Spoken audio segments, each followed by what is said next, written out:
দর্শক, আজ নববর্ষের প্রথম দিন। বাংলা নববর্ষের এই প্রথম দিনেই আর্থিক সহায়তার অংশ হিসেবে চালু হচ্ছে কৃষক কার্ড। টাঙ্গাইলে এই কর্মসূচির উদ্বোধন করবেন প্রধানমন্ত্রী তারেক রহমান। আর কিছুক্ষণের মধ্যে এই কর্মসূচি শুরু হতে যাচ্ছে। কৃষক কার্ডের উদ্বোধনের কর্মসূচির তথ্য জানাতে আমাদের সাথে টাঙ্গাইল থেকে যুক্ত হচ্ছেন আমাদের সহকর্মী শফিকুল হক। শফিকুল, শুভ নববর্ষ আপনাকে। কৃষক কার্ডের কথা জানাচ্ছিলাম দর্শকদেরকে যে আজ নববর্ষের প্রথম দিনেই আর্থিক সহায়তার অংশ হিসেবে কৃষক কার্ড কর্মসূচি উদ্বোধন হতে যাচ্ছে। প্রধানমন্ত্রী তারেক রহমান উদ্বোধন করবেন। প্রধানমন্ত্রী কি পৌঁছে গিয়েছেন কিনা বা কখন পৌঁছাবেন এই বিষয়ে একটু জানবো, এবং এই কার্যক্রমকে ঘিরে আসলে কৃষকদের মধ্যে কেমন উৎসাহ উদ্দীপনা দেখছেন জানাবেন সেখানকার সার্বিক তথ্য।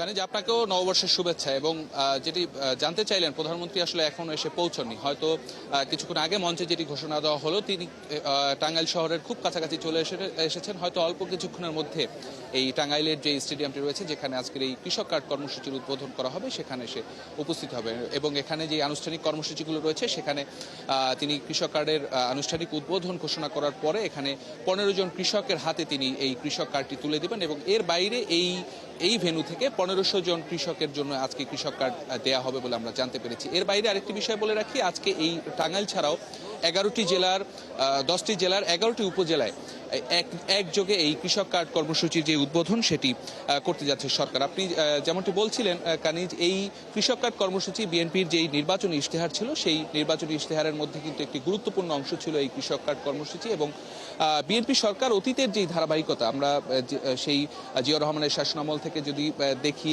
পরবর্তীতে বেগম খালেদা জিয়ার 1991 থেকে তার যে শাসনামল, সব সময় আসলে বিএনপির যে কৃষক বান্ধব নীতি, সেটি কিন্তু আমরা বরাবরই দেখেছি। এবং তারই ধারাবাহিকতায় বিএনপির চেয়ারম্যান, বর্তমান প্রধানমন্ত্রী তারেক রহমান, তিনি যেই কর্মসূচি আজকে উদ্বোধন করতে যাচ্ছেন, এর মধ্য দিয়ে কৃষকদের তাদের যে স্বনির্ভরতা বা তাদের যেই কৃষি কাজের জন্য যেই সহায়ক যে ভূমিকাগুলো, সেই ভূমিকাগুলো আরও স্পষ্ট হবে বলে ইতিমধ্যেই সেগুলো নিয়ে বিস্তর আলোচনা হয়েছে। এবং কৃষকদের মধ্যে একটি স্বস্তি আমরা দেখতে পেয়েছি। আমরা কৃষকদের সঙ্গে কথা বলেছি, নিশ্চয়ই একটি প্রতিবেদন আপনি দেখেছেন। আবার সেখানে কৃষকরা বলছিলেন যে এই কৃষক কাজ যেটি আজকের কর্মসূচি উদ্বোধন হতে যাচ্ছে, এটি যদি কার্যকর বাস্তবায়ন যদি করতে পারে, সেক্ষেত্রে কৃষকদের যেই বর্তমানে যে সমস্যাগুলো রয়েছে, কৃষি ঋণ থেকে শুরু করে তাদের সার বীজ পেতে যে সমস্যাগুলো হয়, সেই সমস্যাগুলো কিন্তু আজকের এই কৃষক কার্ড যদি তারা হাতে পায়, সেক্ষেত্রে সেই বিষয়গুলো আরও অনেকটা সহজ হবে। এবং কৃষিকাজের যে স্বনির্ভরতা তাদের, সেটি আরও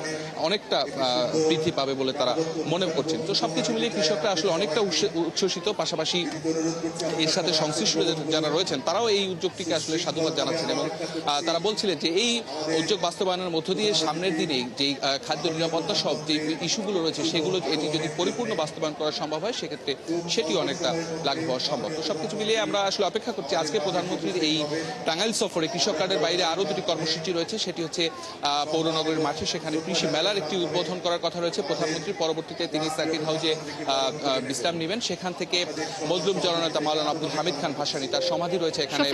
ধন্যবাদ আমাদের সাথে যুক্ত থাকার জন্য। আপনি থাকুন সেখানে। নিশ্চয়ই আমরা কৃষক কার্ড কর্মসূচির আরও তথ্য অনুষ্ঠানটি শুরু হওয়ার পর আপনার মাধ্যমে দর্শকদেরকে জানাতে পারবো। দর্শক, টাঙ্গাইল থেকে যুক্ত ছিলেন সহকর্মী শফিকুল হক।